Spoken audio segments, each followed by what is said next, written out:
We never thought we would say it on Beyond the Arch, but expect the unexpected. We planned on interviewing Director of Athletics and Recreation, Dr. Mary Jo Gunning, about this past semester in Marywood Pacers athletics, the university's move to the Atlantic East Conference, and more. Unfortunately, Dr. Gunning was unable to be here tonight, but the show must go on. The Season 2 finale of Beyond the Arch starts right now.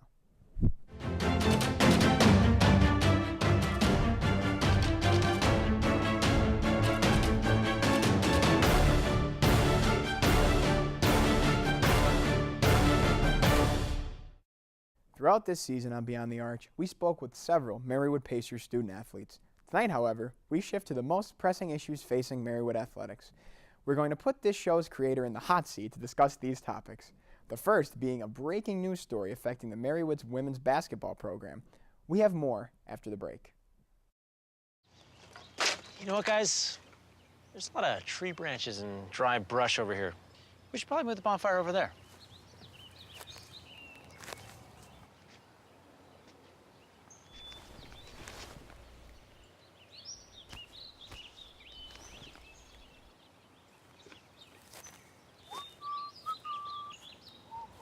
I'm guessing Smokey liked that idea.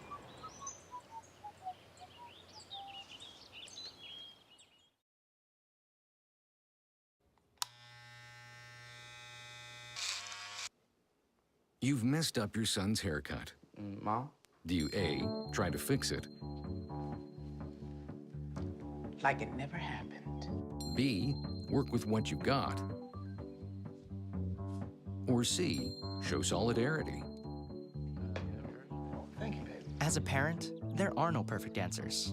But you don't have to be perfect to be a perfect parent. Thousands of teens in foster care will love you just the same.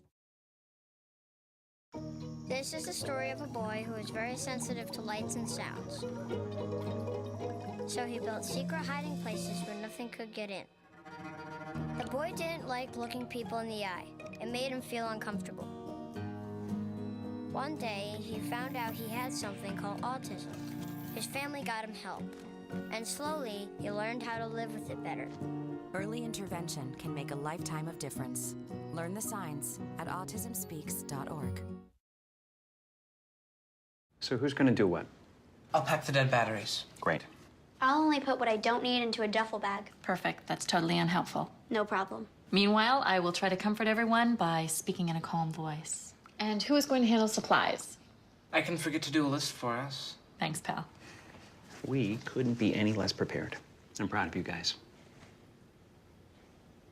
Talk to your kids about who to call, where to meet, what to pack. Visit ready.gov/kids for tips and information. Alvin and the Chipmunks want to remind you, bacteria can hide in food and make you ill. Wow! But you can keep bacteria from ruining your day with 4 simple steps. Clean. I'm waiting for the rinse cycle. Separate.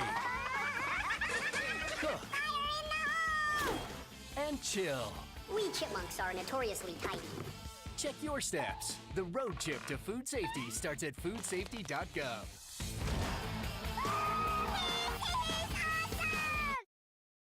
Welcome back to Beyond the Arch. I'm pleased to be joined by the creator of Beyond the Arch and sports editor for the Woodward, John Ferraro. John, thanks for being here tonight. Expect the unexpected, Nicolo. That's right. So I think we're going to get right into the whole Tara Machado resignation situation. We know you broke the story. So why don't we start with how did you break the story? Well, I received a memo written by Dr. Gunning, and it basically stated that Tara Machado was resigning her position as women's basketball head coach and all of her other positions she held within the athletics department. And now she's moving on to Marywood-University. So I was definitely surprised by the news, but I immediately ran to the office and wrote the story because I had to get it out there. And that's how it all came to be. So how did you feel in breaking the story? As I said, originally I was definitely surprised because Tara is a model of consistency within the women's basketball program. And they've had success recently over the last 2 years. I believe they were the #1 seed back-to-back years. I could be wrong, but I'm pretty sure they were. But I was sort of shocked because it kind of came out of nowhere. the news kind of just fell in my lap, and I was just like, okay, this is something that's big, and it's going to have a massive effect on the women's basketball program moving forward, at least in the short term.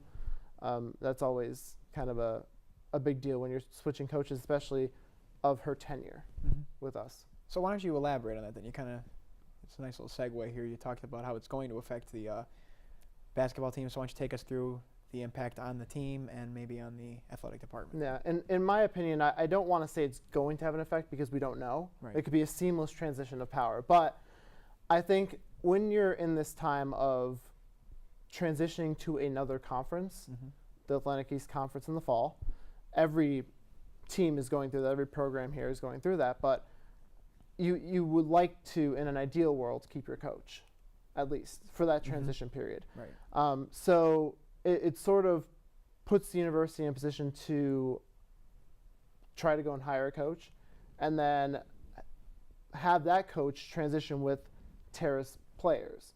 Obviously, that coach has a little bit of time to recruit, but not too much time before the new season starts in the fall. But it might affect the program in the short term. I don't know that. I have no information on that, but I think that it's always difficult when you have a coach like that who built up her system and who had a process to kind of move on with her career. So I think in the short term it will affect the program. So what do you see happening next? I don't know. I don't know what I see happening. I know that there are a lot of unanswered questions out there in regards to the situation, in regards to Tara moving on to Wilkes and things like that. But I don't know what's going to happen. That's up to Dr. Gunning and the athletic department to answer. All I can tell you is what I think might happen or what effects that Tara's resignation might have on the program itself moving on to the fall and the new conference. Absolutely. So now we're going to move on, I guess, to the show itself here, because this actually is going to be John's last show with us here tonight. So this is kind of a little bit of a bittersweet night for everybody here. But so, John, when did the idea for the whole show come to you, or how did it come to you? I wanted to do something different that's never been done before, and I know that as a part of the Woodward, we do spotlight students or groups on campus, but I kind of wanted to do it for the athletes, specifically the student athletes, because athletes are more than just athletes. They're students, they have hobbies, they have talents, and I think we kind of put athletes in a box. It's harder at a Division I level. I don't think I would have been able to do it at Alabama or Kentucky or Kansas or even Penn State. It would be difficult. But a D3 campus, you're so tight-knit that I feel like I was able to deliver on a promise of at least 2 seasons and hopefully 3. But I wanted to tell people that athletes are just more than athletes, and their academics are important, and what they like is important. And they shouldn't just be generalized as, oh, they're just going to school for athletics, because most of them have passions, most of them have desires, most of them want to move forward in their different career paths. So that's what I wanted to bring to the table. I wanted to also, with the one-on-one segments, sort of put myself and you in a vulnerable position to show that it's hard. It is. Even practicing, it's hard. And juggling practice and school and extracurricular activities and just all of that on an athlete's plate is so difficult. And we are so critical, both of us, of pro athletes. Even critical at games of our own athletes, student athletes. We're so critical. Well, why did he make that pass, or why did she miss the shot, or just any type of scenario. And I think we don't understand how much they have to compartmentalize in their head, all that they have to juggle and all the time they have to spend in preparation for that particular sport. So I just wanted to humanize the athlete, I guess is the best way of saying it. Well, that's what I say even when I was hosting this season. It's all about humanizing the athlete. I think the show does a pretty good job of doing that, though, too, because we really do focus on both aspects of not only their personal life but their athletic life too, and how they kind of just meld into one. And I think that's important because everybody does have like you said, everybody does have a backstory. You know, and everybody has something that makes them tick beyond the field, and I think it's important to see that. So now, do you have any favorite moments? I know you've dealt with a lot of athletes. You've probably, did a lot of one-on-ones, whether it be producer, host. Yeah. Both at one point. Yes. Well, last season I had the privilege of sitting down with Annie Hayen.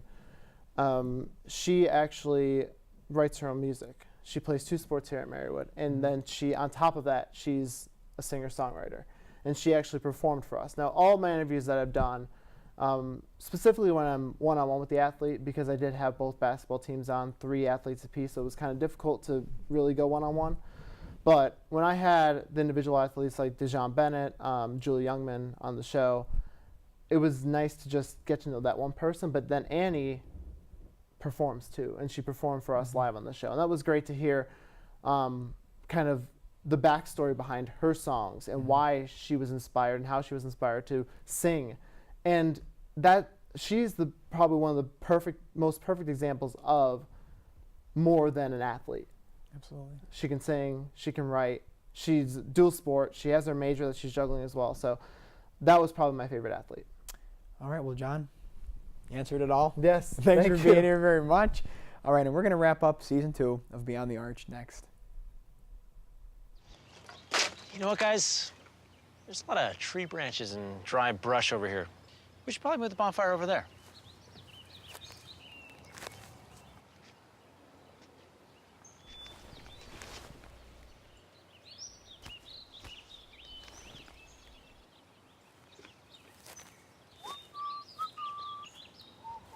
I'm guessing Smokey liked that idea.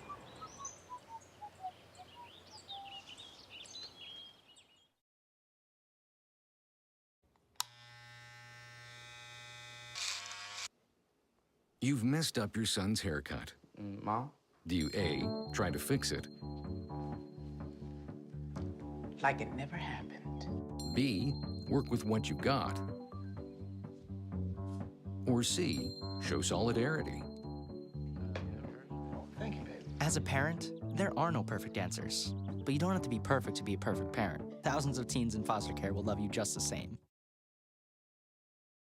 This is the story of a boy who is very sensitive to lights and sounds. So he built secret hiding places where nothing could get in. The boy didn't like looking people in the eye. It made him feel uncomfortable.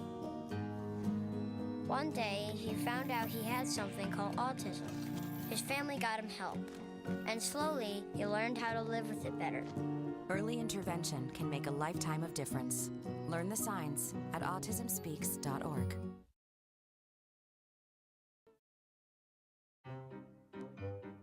You think getting dumped by text is harsh? Try getting dumped by a tennis ball. My ex-owner drove me out to the woods, yelled fetch, and by the time I brought the ball back, he was gone. Yeah, I was pissed. But the folks at the shelter helped me let go of my anger. I learned coping skills, like taking it to the hole. Boom! Now I'm ready to fetch again. But how about I throw and you run and get it? Before we conclude yet another season of Beyond the Arch, we would like to thank all of you for watching all semester long. We would also like to thank all of the athletes and coaches for their cooperation this season. Personally, I would like to thank all of the crew for their continued dedication to the show. It's because of them that the show looks and sounds as good as it does each week.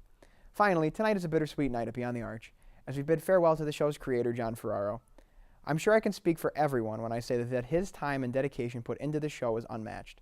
I would like to personally thank John for affording me this incredible opportunity and for being a mentor to me as well. Make sure to look for Beyond the Arch next fall for our 3rd season. As always, you can head over to TV-Marywood's official YouTube page to watch full episodes of the show. Be sure to follow TV-Marywood on Twitter and like us on Facebook. We leave you with one final look back at the best moments from this season. Until next time, always remember to look past the jersey and beyond the arch. From everyone at TV-Marywood, have a great night. Today I'm at the Marywood Pacers baseball practice. I'm here at the turf field for women's lacrosse practice. Today I'm here at the aquatic center, or the pool. If you could throw harder at him, you could have him, like, block. Drop down.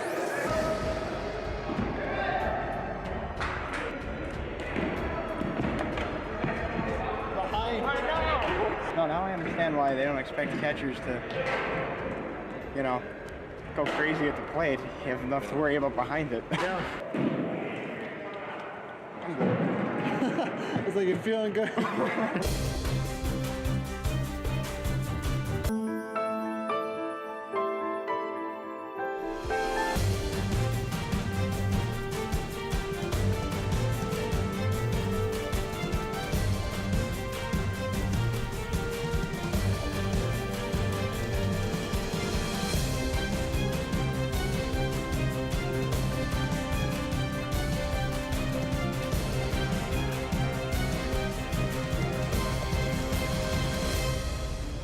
So the elevator shot is when you start low and then you kind of work your way up as you're shooting. Like that. Elevator shot.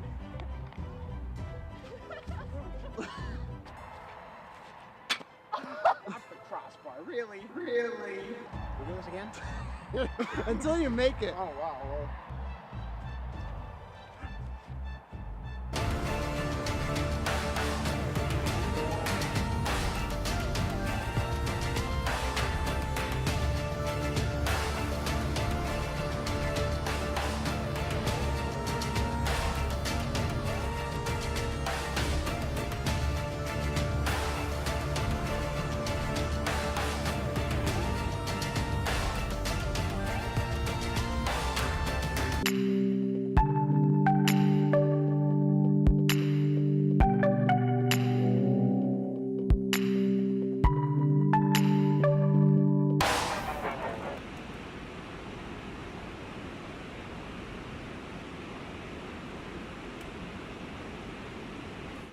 My knees feel like I'm about 80 games through the season. Well, I thought I knew how to swim until today. I definitely have more appreciation for the catcher position. Hopefully it'll make me a better swimmer. Maybe have some dragging rides up at the lake in the summer or something. So thanks for babying me